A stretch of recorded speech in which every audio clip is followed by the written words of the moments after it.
Assalamualaikum warahmatullahi wabarakatuh. Salam sejahtera, salam damai untuk kita semua. Masih bersama Hobi Mas DJ. Video kali ini saya akan membahas mengapa sih kita para penderita asam lambung ini kok sering sekali marah-marah, gampang tersinggung, pendendam. Ini mengapa seperti ini? Simak videonya dengan baik-baik. Yang belum subscribe pastikan Anda sudah subscribe dan di like videonya karena itu dapat membantu channel ini supaya terus berkembang, bisa bermanfaat dan bisa menjadi jalan kesembuhan untuk kita semua. Amin ya rabbal alamin. Nah, pertama gini saudaraku ya, sudah sangat sering sekali saya bilang bahwa kita para penderita asam lambung ini kan cenderung memikirkan hal-hal yang tidak perlu kita pikirkan. Jadi pikiran kita itu lelah. Sebetulnya orang normal pun banyak yang mempunyai tiga sifat ini. Ya mungkin di latar belakangi ya namanya manusia lah saudaraku. Ya mungkin Anda sudah bisa lah meneliti di lingkungan Anda masing-masing. Tetapi kan tidak semua manusia. Dan mengapa kok kita yang mungkin tadinya kita itu penyabar, tadinya kita itu humoris, kok tahu-tahu gampang tersinggung, sering marah-marah. Nah, ini apa yang salah dengan kita? Ini perlu kita perhatikan. Supaya apa? Yang jelas gini, saudaraku ya, kalau kita sering marah-marah, kita gampang tersinggung, kita pendendam, ini orang terdekat kita yang akan jadi korban. Nah, sedangkan orang terdekat kita, pernah saya bahas di video saya sebelumnya, ini yang akan membantu pertama kali ketika kita sedang susah. Kalau orang terdekat kita tidak suka, tidak senang sama kita, ya mungkin sulit bagi mereka untuk membantu 100% apa yang kita butuhkan. Nah, jadi nggak usahlah marah-marah. Dikontrol emosi kita. Karena sudah pernah saya bahas di part 41 bahwa ketika kita emosi itu bisa membuat kita kambuh, kita nambah deg-degan, nafas kita tambah tidak plong, kita tambah sempoyongan, kita rasa-rasa ingin pingsan ketika kita marah atau dongkol atau menyimpan rasa dendam. Nah, gitu loh. Jadi buanglah itu semua. Fokuskan saja ke lambung kita. Ini kalau nggak percaya, mungkin yang umum ya saudaraku ya. Mengapa orang normal itu kok sering juga marah-marah ini? Nah, karena mungkin beberapa penyebab. Biasanya gini saudaraku ya, bagi Anda yang mungkin mempunyai seorang ayah atau seorang bapak atau Anda yang seorang istri mempunyai suami. Ketika suami Anda itu pulang kerja atau ayah Anda itu pulang kerja, otomatis kan sedang lelah itu. Entah tenaganya, entah pikirannya kan sedang lelah karena baru pulang kerja. Ketika baru sampai rumah, Anda lapori yang tidak-tidak, ini gampang sekali emosi. Nah, gitu loh. Apalagi ketika suami capek, pulang kerja, sampai rumah, disambut dengan suasana yang tidak sumringah, suasana yang kusut. Ya mungkin akan cepat emosi juga. Lah, itu orang normal. Jadi sebetulnya ya, jadi untuk kita para penderita asam lambung ini cenderung kita marah-marah ketika kita juga kadang-kadang sering emosi itu ya sebetulnya ya wajar sih saudaraku. Tetapi kan kalau bisa ya jangan. Untuk apalah hal seperti itu? Itu hanya memperlambat kesembuhan kita. Kita harus banyak-banyak bersyukur. Penyakit ini nih sangat membuat si penderitanya ini mempunyai perubahan yang sangat luar biasa. Kita sudah sakit, nutrisi kita kurang, mau marah-marah juga. Untuk apa? Tensi kita nanti malah tambah naik. Ketika tensi naik, kita cemas lagi. Makanya jangan kebanyakan pikiran, saudaraku ya. Jangan memikirkan apa-apa yang Anda alami itu dengan terlalu dalam. Itu akan membuat kita stres. Kita akan gampang emosi, kita akan gampang tersinggung.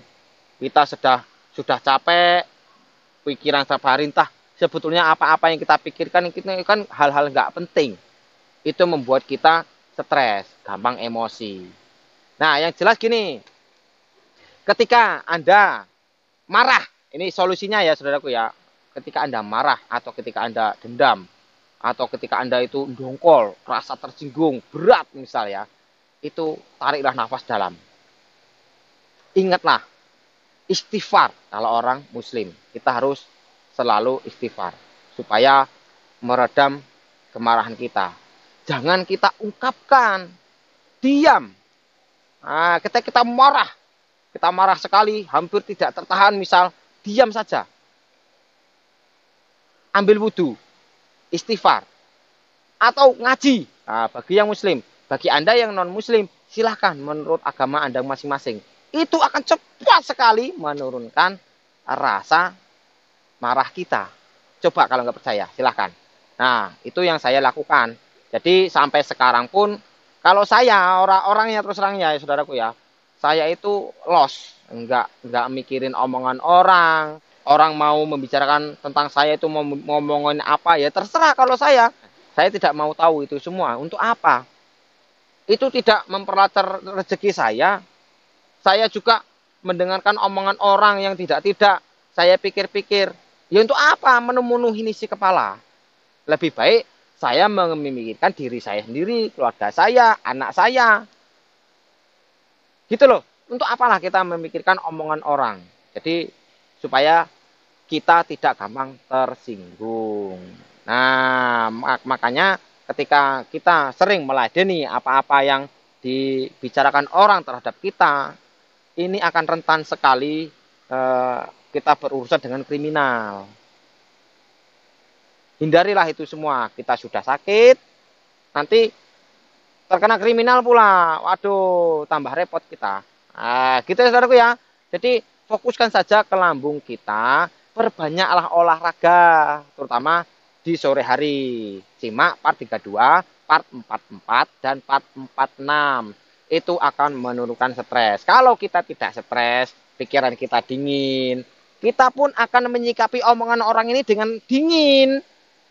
Beda dengan ketika memang pikiran kita semerawut, ada omongannya tidak-tidak, wah itu cepat sekali. Nah, makanya ingatlah bahwa kita itu membutuhkan manusia lain. Nah, jadi ketika Anda sudah fokus ke lambung Anda memperbaiki diri Anda, menjaga hubungan dengan orang di sekitar Anda, mudah-mudahan hidup kita akan nyaman. Ketika Anda mungkin ketika sulit atau takut, kalau kita itu emosi, selalulah berpikir positif. Terus malam itu kita rajin-rajinlah mengaji atau berzikir bagi yang muslim. Perbanyaklah sedekah. Karena ketika kita bersedekah, kita akan sadar banyak kok orang yang di bawah kita yang membutuhkan kita itu banyak. Nah, yang lebih susah dari kita itu banyak. Bersyukurlah saudaraku ya. Anda sudah bisa marah, Anda sudah bisa tersinggung, itu berarti Anda sudah mau sembuh. Anda sudah membaik itu. Coba kalau Anda itu masih di tempat tidur. Kayak saya waktu pertama-tama kena, 3 bulan itu, saya sulit sekali bangun. Boro-boro mau mikirin omongan orang, mau mikirin badan sendiri juga belum tentu terpikir gitu loh. Jadi bersyukurlah, jangan marah-marah ya saudaraku ya.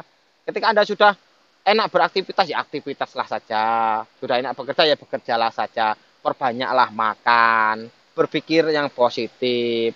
Simak terus video-video dari Hobi Mas DJ supaya Anda tambah tenang. Supaya Anda tersugesti positif.